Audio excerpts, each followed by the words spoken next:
नमस्कार, मी सुनीता. स्वागत आहे तुमचं माझ्या यूट्यूब चॅनलमध्ये. तर आज आपण उकळत्या पाण्यात मिरच्या घालून तुम्ही कधी न पाहिलेला झटपट असा नवीन चमचमीत पदार्थ बनवणार आहोत. तर काय आहे हा पदार्थ पाहण्यासाठी व्हिडिओ कुठेही स्किप न करता व्हिडिओ शेवटपर्यंत नक्की बघा.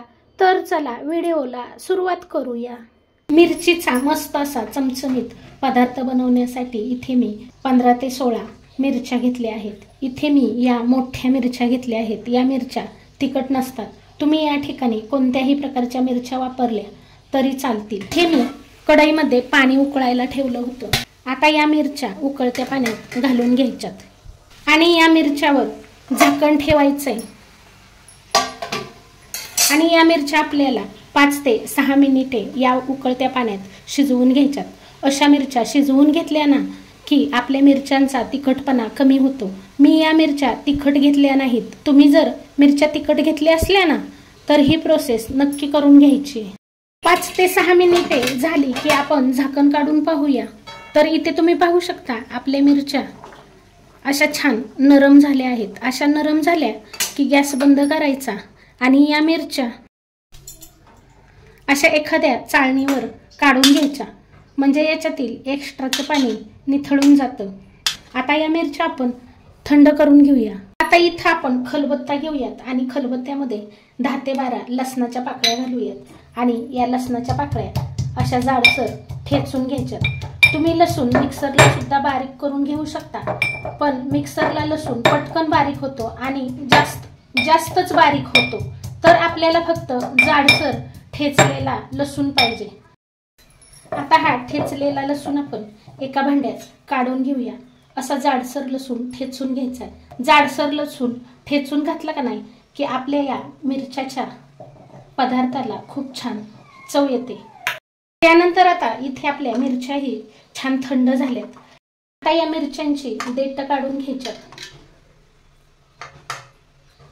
आणि मिरच्यामध्ये 1 चमचा मीठ घालायचं. इथं मी मोठ्या मिठाचा वापर करते. मोठं मीठ घातलं की मिरच्यांना पटकन ठेचून होतात.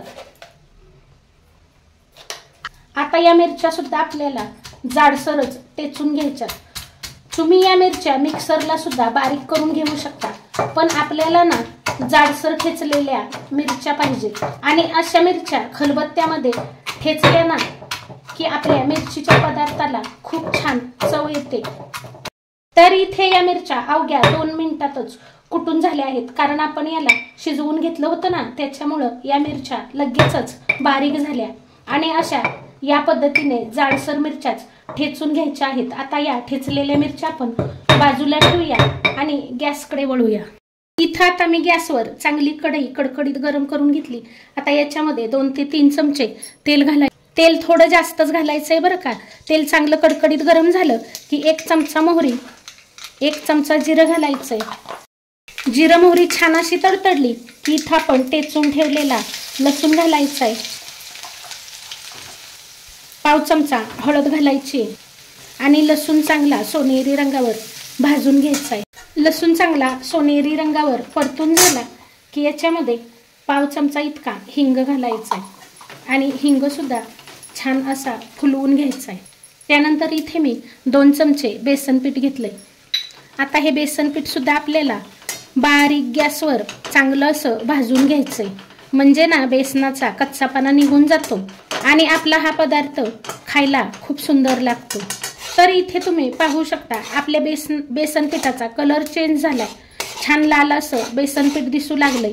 असं हे बेसन पीठ मंद गॅसवर छान असं वास येईपर्यंत भाजून घ्यायचं.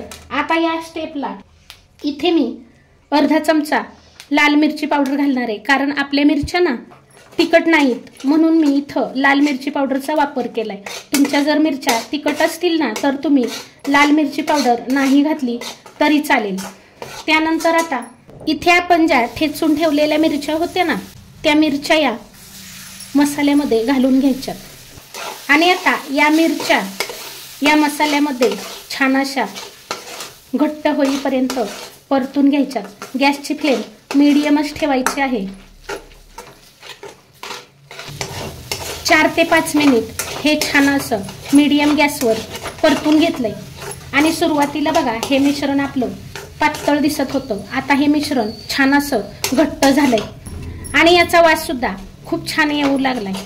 आता या स्टेपला आपल्याला 4 ते 5 चमचे जाडसर ठेचलेला भाजलेल्या शेंगदाण्याचा कूट घालायचा आहे।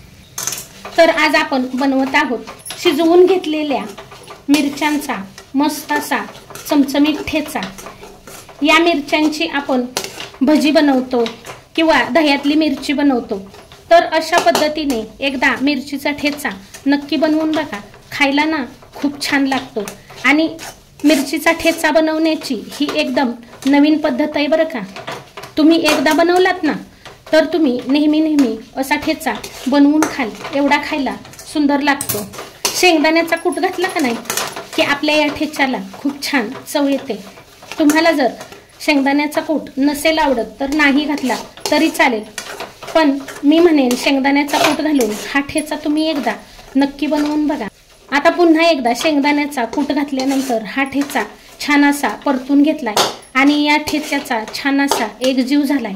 आता त्यानंतर इथे मी अर्ध लिंबू घेतलंय, अर्ध्या लिंबाचा रस पिळून घालायचा आहे। अर्ध्या लिंबाचा रस पिळून घातला ना की या ठेच्याला मस्त अशी छान चव येते आणि ठेचा खायला खूप सुंदर लागतो। हा ठेचा तुम्ही भाकरीवर जरी खाल्ला ना तरी खूप छान लागतो किंवा वरण भातासोबत तोंडी लावायला खाल्ला ना तरी सुद्धा खूप छान लागतो।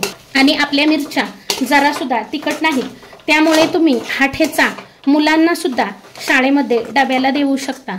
त्यानंतर ना आता इथं आपण भरपूर अशी बारीक चिरलेली कोथिंबीर घालणार आहोत आणि आता पुन्हा एकदा आपण याला 1-2 मिनिटे मीडियम गॅसवर परतून घेणार आहोत।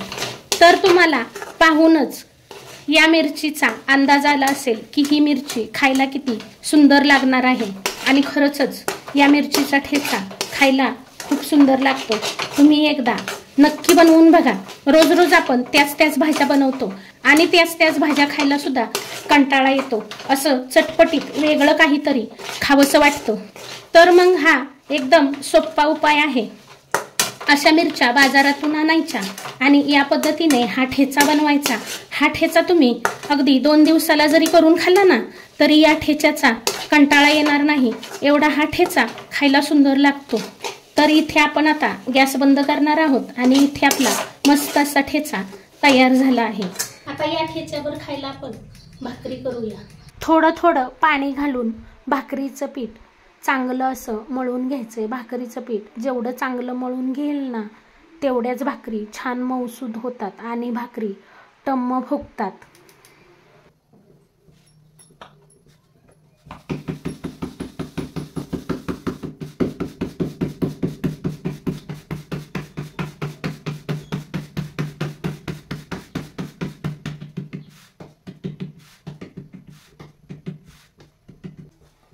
भाकरी तव्यामध्ये टाकायच्या अगोदर ना तवा चांगला गरम करून घ्यायचा आणि नंतरच भाकरी तव्यामध्ये टाकायची आणि भाकरीला पाणी लावून घ्यायचं। लगेचच पाणी लावायचं म्हणजे हाताला चटके बसत नाहीत। भाकरीचं पाणी सुकलं ना की भाकरी पलटी करून घ्यायची आणि ही भाकरी फुल गॅसवरच भाजून घ्यायची। आता ही भाकरी अशी चांगली कडेकडेने भाजून घ्यायची, कारण काय होतं आपला गॅसचा जाळ कडेपर्यंत लागत नाही आणि भाकरीच्या कडा कच्च्या राहतात। आता ही भाकरी तव्यामध्येच पालती घालायची आणि फुल गॅसवर भाजून घ्यायची। अशी भाकरी थोडीशी दाबली ना की भाकरी लगेच फुगते। तर बघा इथे आपली भाकरी छान अशी टम्म फुगू लागली।